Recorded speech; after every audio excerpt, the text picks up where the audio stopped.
Donc là, on va parler de clés du royaume. Tu ne peux pas comprendre cet enseignement si tu ne comprends pas c'est quoi les royaumes des cieux. Tu ne peux pas comprendre les clés du royaume si tu ne comprends pas c'est quoi les royaumes des cieux. Si vous lisez Matthieu, vous allez par exemple dans Matthieu chapitre 6, verset 33. Tu peux l'ouvrir avec moi. Matthieu chapitre 6, verset 33. La Bible dit quoi? Cherchez premièrement le royaume et la justice de Dieu. Ici, il parle du royaume des dieux. Il ne parle pas du royaume des cieux. Il parle du royaume des dieux. Et si vous lisez d'autres évangiles, Marc, Jean, vous allez même vous rendre compte que dans d'autres évangiles, chez Marc, chez Luc, chez Jean, on ne parlera pas de royaume des cieux. Ou du moins, on ne parlera pas trop de royaume des cieux. Ils parleront plus du royaume des dieux. L'évangile qui parle beaucoup trop du royaume des cieux, c'est l'évangile de Matthieu. Parce que Matthieu a eu une autre compréhension de choses. Et Matthieu a fait comme il a comme généralisé les choses. Alléluia. Amen. Mais trouvez aussi dans l'évangile de Matthieu un royaume appelé royaume de Dieu. Crée la différence et la distinction entre royaume des cieux et royaume des dieux.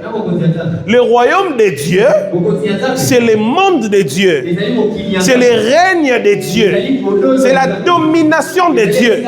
Quand on parle du royaume des dieux, ça veut dire que c'est la domination des dieux, c'est le règne des dieux. Royaume des dieux, domination des dieux, règne des dieux, un monde dans lequel Dieu seul règne. Royaume des cieux, ce n'est pas le royaume des dieux. Royaume des cieux, c'est l'ensemble des mondes qui existent dans tous les cieux qui existent. Puisqu'on a plusieurs cieux,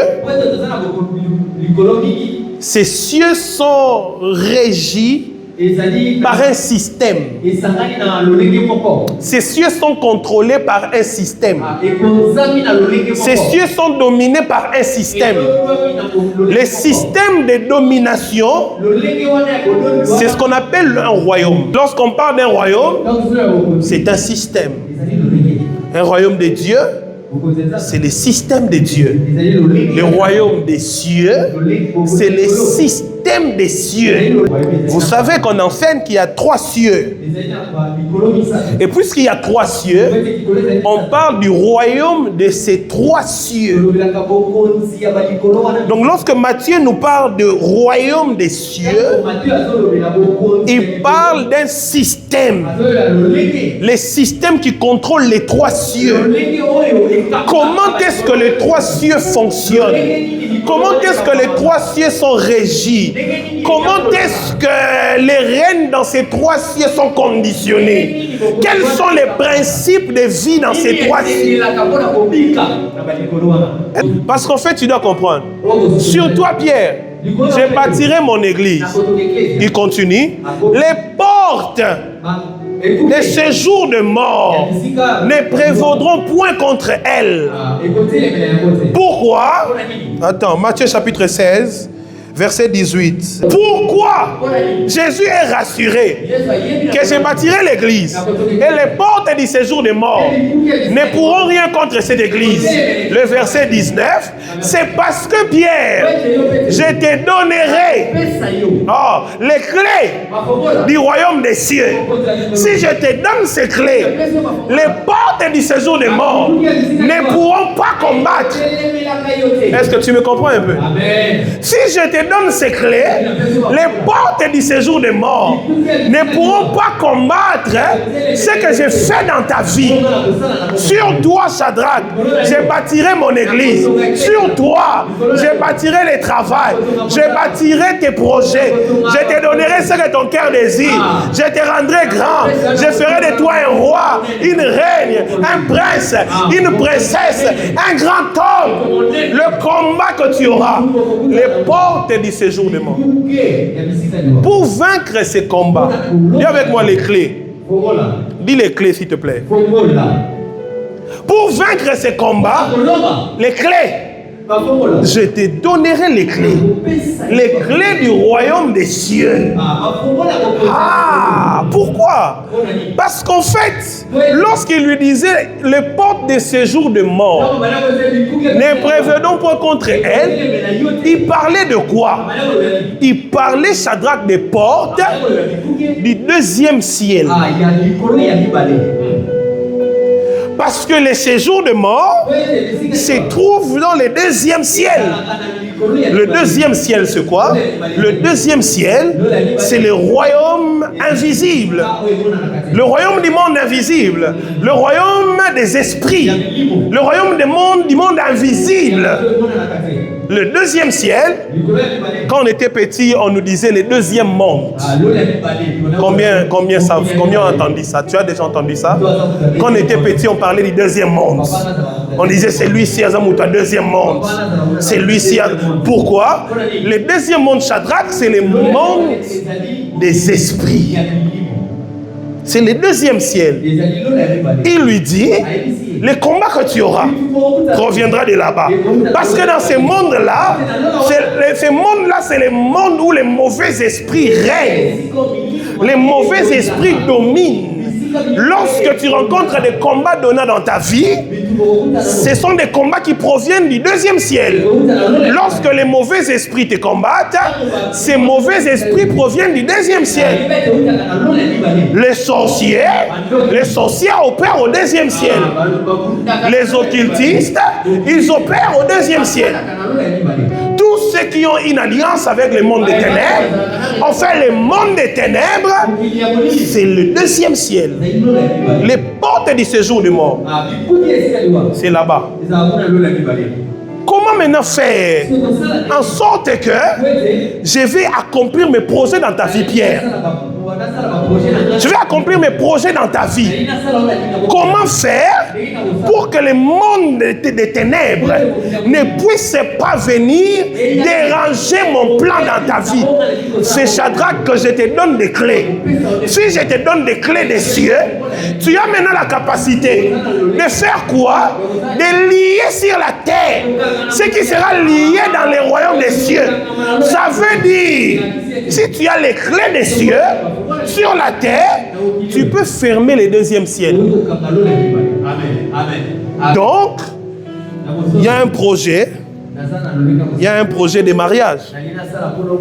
Mais le monde des ténèbres s'est levé contre ça. On ne veut pas que je me marie. Si je suis quelqu'un qui connaît les mystères, Jésus l'appelle comme ça. Jésus dit les mystères du royaume des cieux. Si je connais les mystères du royaume des cieux, je comprendrai qu'il y a des esprits dans le deuxième ciel qui sont en train de déranger les projets de Dieu dans ma vie. En ce moment-là, qu'est-ce que je dois faire? Je dois fermer les portes d'accès qui leur permettent de pénétrer, de quitter le deuxième ciel et de venir s'infiltrer dans ma vie, s'infiltrer dans mes projets. Qu'est-ce que je vais faire? Je vais utiliser les clés. Il y a le premier ciel, il y a le deuxième ciel et il y a le troisième ciel. Maintenant, je t'ai dit que le deuxième ciel, c'est le ciel des esprits. Et là où même le monde des ténèbres opère. Et là maintenant, je vais te dire que le troisième ciel, c'est là maintenant qu'il y a le royaume des dieux. Le troisième ciel, c'est là-bas qu'il y a le royaume des dieux. C'est là-bas que Dieu règne. C'est là-bas que Dieu a son règne. Vous savez que c'est là-bas aussi que se trouve le paradis de Dieu. C'est là-bas que se trouve le paradis de Dieu. Et c'est aussi là-bas que Dieu est en train de construire et de préparer la nouvelle Jérusalem. Lorsque nous disons par exemple que nous irons au paradis, on fait référence à la nouvelle Jérusalem que Dieu prépare pour nous. Le monde de son règne, où Dieu seul sera maître, où le mal ne pénétrera pas. Mais ce monde-là, Dieu les prépare au 3e ciel. Est-ce que tu me comprends? Maintenant, le 1er ciel est aussi un royaume. Et ce royaume-là a ses clés. Le 2e ciel, c'est aussi un royaume. Ce royaume-là a ses clés. Le 3e ciel, c'est aussi un royaume. Et ce royaume-là nécessite aussi des clés. Pour maintenant être en mesure de lier sur la terre, il faut avoir des clés du royaume du 1er ciel. Tu vois, rentrons dans le verset 19. Je te donnerai les clés du royaume des cieux. Ce que tu lieras sur la terre. Regarde la relation.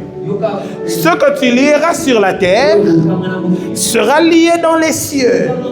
Écoute, les clés pourront te rendre capable de lier sur la terre ce qui sera aussi lié dans d'autres cieux.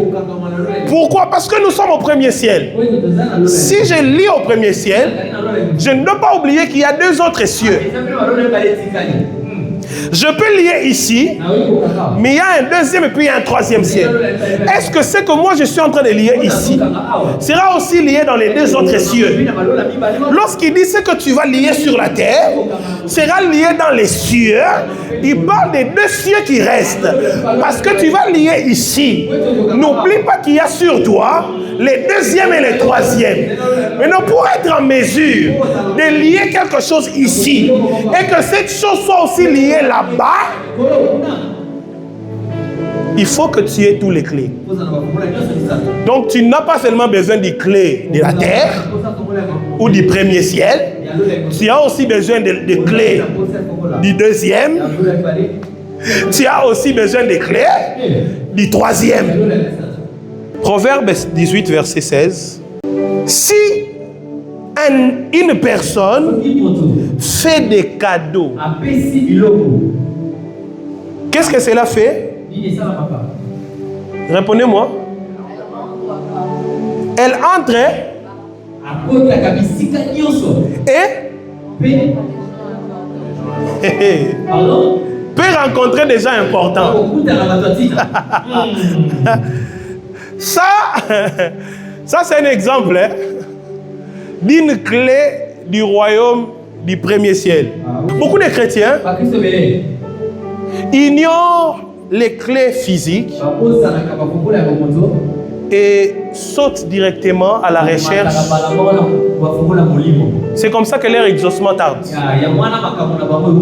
Beaucoup. Beaucoup de chrétiens aussi se sont retrouvés dans des situations compliquées parce qu'ils ignorent les clés de ces royaumes, de ces mondes. En fait, pour eux, il y a une confusion. Et la confusion, c'est pour eux qu'il n'existe que le royaume de Dieu. La Bible dit, les cieux sont les cieux de l'Éternel. Mais la terre, il a donné au Fils des hommes. C'est-à-dire quoi? Les cieux, comme je suis en train de dire, les cieux spirituels, ça dépend de sa souveraineté. Mais la terre, les cieux qu'on peut voir, les ciels physiques, la Bible dit, il a donné au Fils des hommes.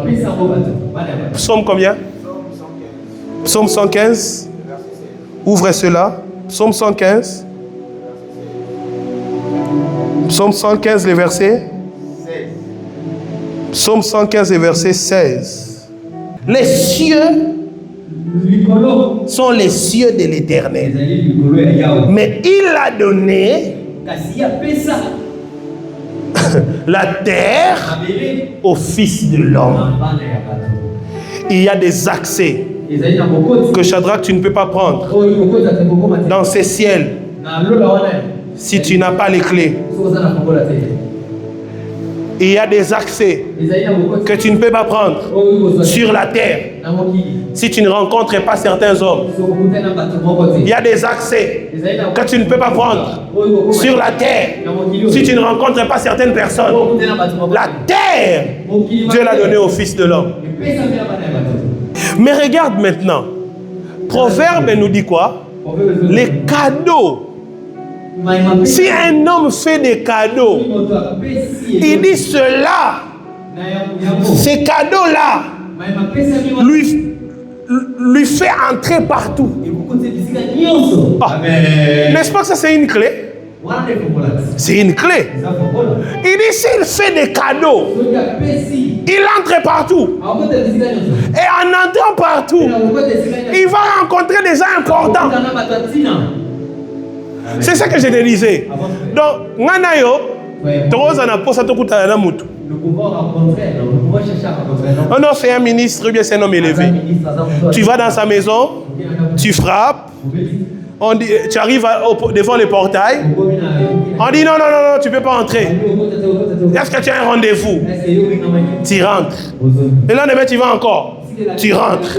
Après, tu commences à prier. C'est-à-dire, ce que je rencontre cet homme. Dieu peut les faire. Mais ce que je t'enseigne, c'est la conscience d'un homme spirituel qui connaît les réalités du royaume dans lesquels il vit. Il connaît les réalités du royaume dans lesquels il vit. Appeler Dieu, c'est demander une clé. La clé d'un royaume. C'est bien. Mais il y a aussi d'autres clés du royaume dans lequel tu es, que Dieu t'a donné, que tu peux utiliser. Donc plusieurs personnes aussi utilisent des clés sur la terre sans recevoir des réponses, parce que dans les cieux, est-ce que tu me comprends? C'est comme ça qu'avant même de se précipiter, il faut aussi se rassurer que de l'autre côté, dans les cieux, ça va. Il faut aussi se rassurer que dans les cieux, ça va. Puisque si les cieux ne veulent pas, même si tu introduis, tu risques de jeter la clé. Tu risques. Oui. Si on a oublié la clé à l'intérieur, tu rentres à la maison, tu as la lali. Parce que tu as une clé dans la porte. Parce que tu ne sais pas quelqu'un dort à l'intérieur, tu ne sais pas quelqu'un a oublié la clé. Quand tu vas, tu dis, Seigneur mon Dieu, tu casses la serrure, tu te retrouves à l'intérieur. Quelqu'un dormait à l'intérieur, la clé est sur la serrure. Alléluia. Donc voilà un peu, si on se trouve dans une situation où les clés qu'on a essayé d'utiliser sur la terre ne marchent pas, il faut consulter les ciels. Je voulais savoir, quand vous avez parlé du deuxième ciel, c'est le ciel où le monde éternel opère. Maintenant, dans quel ciel les hommes de Dieu opèrent? Les hommes de Dieu opèrent. Les hommes de Dieu. Oui, les hommes de Dieu opèrent. Les anges de Dieu ou les hommes de Dieu? Les hommes de Dieu. Oui. Parce que vous avez dit que le deuxième ciel, c'est le ciel des ténèbres. D'accord. D'accord. Le deuxième ciel, c'est le ciel des esprits. Et dans ces ciels-là, les bons et les mauvais esprits opèrent dans ces ciels-là. D'accord?